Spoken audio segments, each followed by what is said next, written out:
Well, hey everybody, I'm back again. Today I will be talking about two cars that were supposed to be in the first movies, but they never got to make an appearance at all. I'll get to that right after this message by my sponsor. Hey guys, I have a new sponsor. It's FanHome. So about a year ago, I was contacted by a company that was creating a replica of my movie Skyline, the GTR. They asked me if I had any pictures, and I said, oh yes, I do.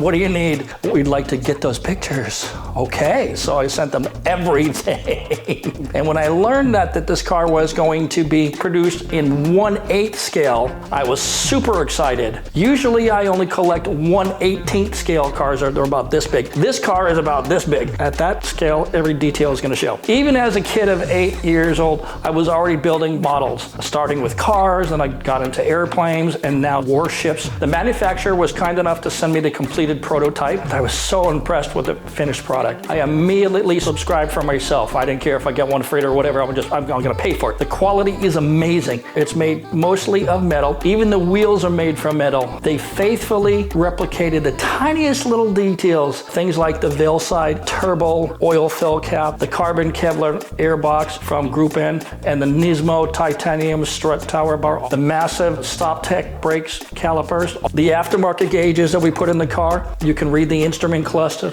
All of the lights work, even the underglow from the movie. All the external lights work as they do in the real car. It even makes engine sounds.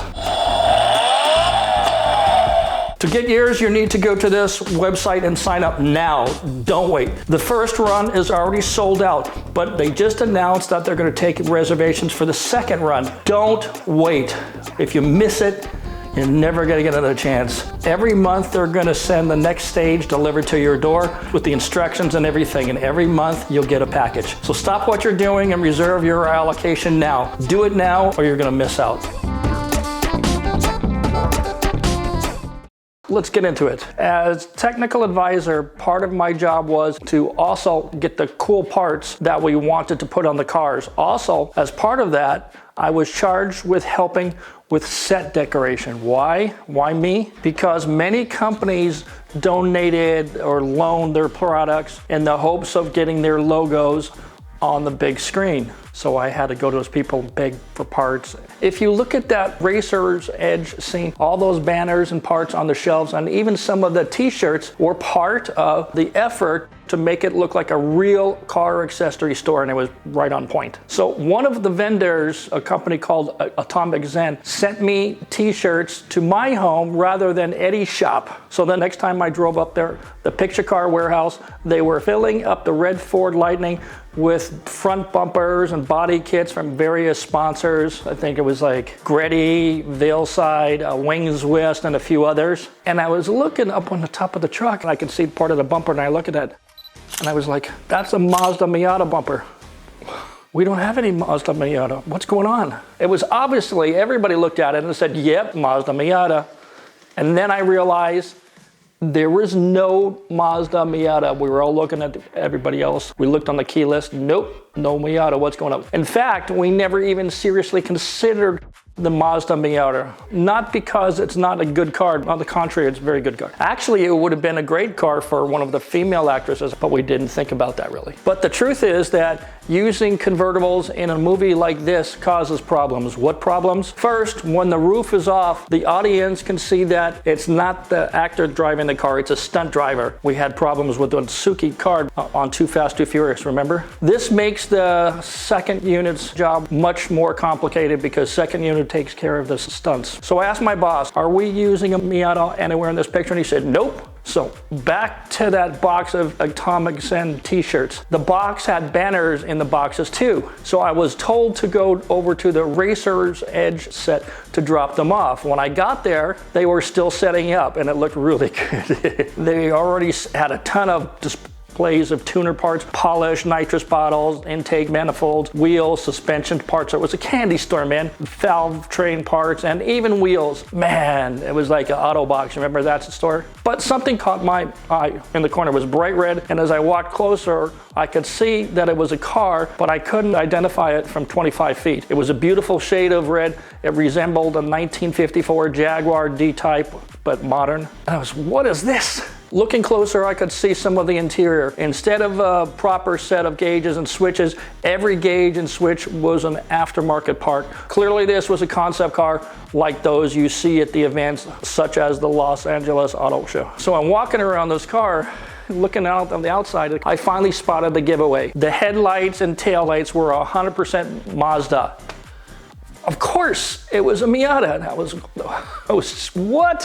What is this car? It turned out to be a Mazda MX-5 Mono Posto. This car was different from most concept cars. It had a full drivetrain. Aside from the obvious styling changes, the Mono Posto was fitted with a modified engine, which was equipped with a turbocharger, intercooler, stainless steel exhaust, and they had an intake and an elaborate exhaust system, all from HKS. This was a badass.